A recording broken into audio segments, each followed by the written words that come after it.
Development के जिस era में हम लोग जी रहे हैं वहाँ बहुत तेज़ी से साइंस और टेक्नोलॉजी तरक्की कर रहा है।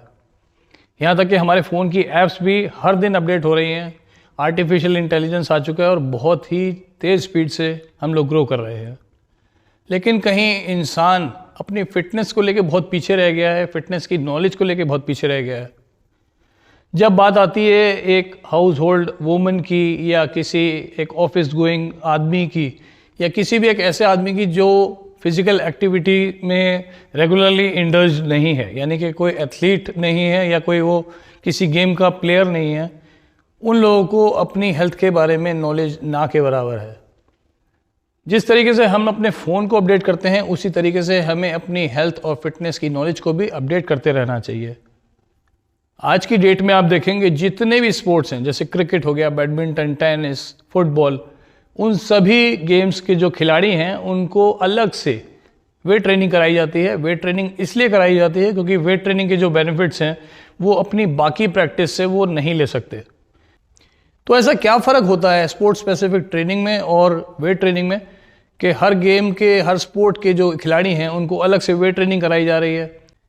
इस बात को मैं आपको एक एग्जांपल से समझाता हूँ, उससे बड़ी ही आसानी से आपको ये सब चीज़ समझ में आ जाएगी। हमारी बॉडी में जो स्ट्रेंथ है उसकी एक कैपेसिटी होती है, हर इंसान की वो कैपेसिटी अलग अलग होती है। इसको मैं रिलेट करता हूँ एक बैंक अकाउंट में, जहाँ मेरे पास 1 करोड़ रुपया पड़ा है और आज से मैं अर्निंग करना बंद कर देता हूँ, यानी कि अब से मैं पैसा कमाऊँगा नहीं, सिर्फ जो मेरा बैंक बैलेंस पड़ा है उसको यूज़ करूँगा। ये उसी तरह हो गया कि अब मैं अपनी स्ट्रेंथ को बढ़ाने की कोई कोशिश नहीं कर रहा हूँ, सिर्फ मेरे अंदर जो स्ट्रेंथ है मैं उसको यूज़ कर रहा हूँ। तो ऐसे में क्या होगा कि जब मैं अपने अकाउंट में से धीरे धीरे पैसे खर्च करता चला जाऊँगा तो एक टाइम के बाद में वो मेरा बैंक अकाउंट खाली हो जाएगा या बहुत ही कम अमाउंट रह जाएगा। और कमा मैं नहीं रहा हूँ तो इस वजह से उस अकाउंट को दोबारा से क्रेडिट में लेके जाने के मेरे पास कोई रिसोर्सेज नहीं है। उसी तरीके से जब आप अपनी मसल्स को यूज़ कर रहे होंगे, उनकी स्ट्रेंथनिंग नहीं कर रहे होंगे, स्ट्रेंथनिंग सिर्फ वेट ट्रेनिंग से हो सकती है, यहाँ मैं बात क्लियर कर दूँ। तो जब आपने अपनी स्ट्रेंथ को नहीं बढ़ा रहे होंगे और सिर्फ उस स्ट्रेंथ को यूज़ करते जा रहे होंगे, उसको कार्डियो करने में या जुम्बा, एरोबिक्स, कोई भी इस तरह की एक्टिविटी करने में कि जहाँ आप अपनी स्ट्रेंथ को सिर्फ यूज़ कर रहे हैं, उसको बढ़ा नहीं रहे हैं, तो धीरे धीरे आपकी स्ट्रेंथ कम होती चली जाएगी। ऐसा हर इंसान के साथ होता है क्योंकि जैसे जैसे एज बढ़ती है वैसे वैसे स्ट्रेंथ कम होने लगती है। अब ऐसे में होगा क्या? कुछ टाइम आपकी बॉडी झेलती रहेगी और स्ट्रेंथ को यूज़ करती रहेगी, बट आप अपनी स्ट्रेंथ को बढ़ाने की कोशिश ही नहीं कर रहे और साथ ही साथ वो एज के बढ़ने के साथ साथ कम होती जा रही है। तो एक टाइम के बाद ऐसा आएगा कि जब आपकी बॉडी में मल्टीपल इंजरीज होने के पूरे चांसेस हैं। आपको आपके नी में इंजरी हो सकती है, आपके एंकल में इंजरी हो सकती है, आपकी लोअर बैक में इंजरी हो सकती है। नेक में तो वैसे ही आजकल इंजरी बहुत कॉमन हो गई है क्योंकि लोग अपनी स्ट्रेंथनिंग नहीं करते और नेक को मोबाइल यूज़ करने में या कंप्यूटर पे बैठे रह के काम करने में बहुत बुरी तरीके से यूज़ करते हैं। आजकल छोटे छोटे बच्चे जो स्टूडेंट्स हैं वो भी पढ़ाई करने के लिए घंटों घंटों अपनी गर्दन को नीचे झुका के रखते हैं, जिसकी वजह से हर एज के बच्चों में, बड़ों में, सभी में नेक की प्रॉब्लम्स आ रही हैं।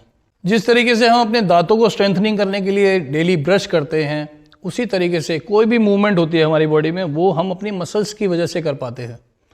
तो हमें ये भी ज़रूरी है कि हम अपनी मसल्स की स्ट्रेंथनिंग भी करते रहें और मसल की स्ट्रेंथनिंग करने के लिए स्ट्रेंथ ट्रेनिंग के अलावा कोई दूसरा ऑल्टरनेट नहीं है। आंखों का झपकना, दिल का धड़कना,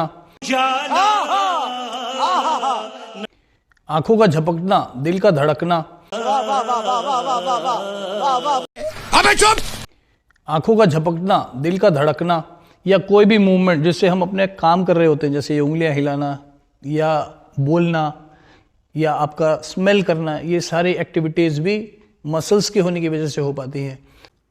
अच्छा, अगर आपकी मसल्स की स्ट्रेंथनिंग कम हो जाएगी तो ये सारी एक्टिविटीज़ भी धीरे धीरे कम हो जाएंगी। अच्छा, बोले ऐसा होता है? जब कोई स्ट्रेंथ ट्रेनिंग आप करेंगे ही नहीं, यानी कि अपनी स्ट्रेंथ को बढ़ाने की कोशिश करेंगे ही नहीं, तो स्ट्रेंथ कब तक आपके साथ देती रहेगी?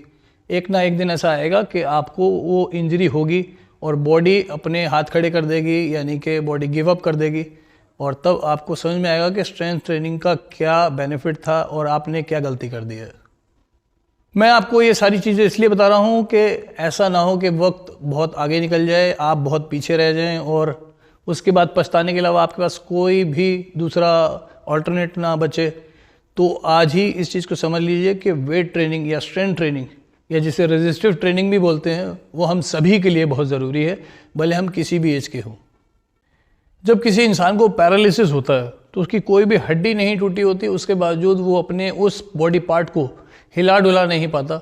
इसके पीछे वजह ये होती है कि हमारी उस मसल का ब्रेन से कनेक्शन टूट गया होता है, या कह लीजिए कि वो जो एक कनेक्शन था मोटर नर्व्स का जो ब्रेन तक जा रही थी, वो कहीं ना कहीं डिस्टर्ब हो चुका है। तो जब हम वेट ट्रेनिंग करते हैं तो हम अपनी मसल्स के थ्रू अपने ब्रेन तक यही सिग्नल पहुंचाते हैं कि जो हमारी मसल्स हैं वो अभी जितनी उनकी स्ट्रेंथ है उस स्ट्रेंथ को मुझे और बढ़ाना है। और यही सिग्नल जब ब्रेन तक पहुंचता है तो वो आपकी मसल्स को और ज़्यादा स्ट्रॉन्ग करने में बॉडी की हेल्प करता है।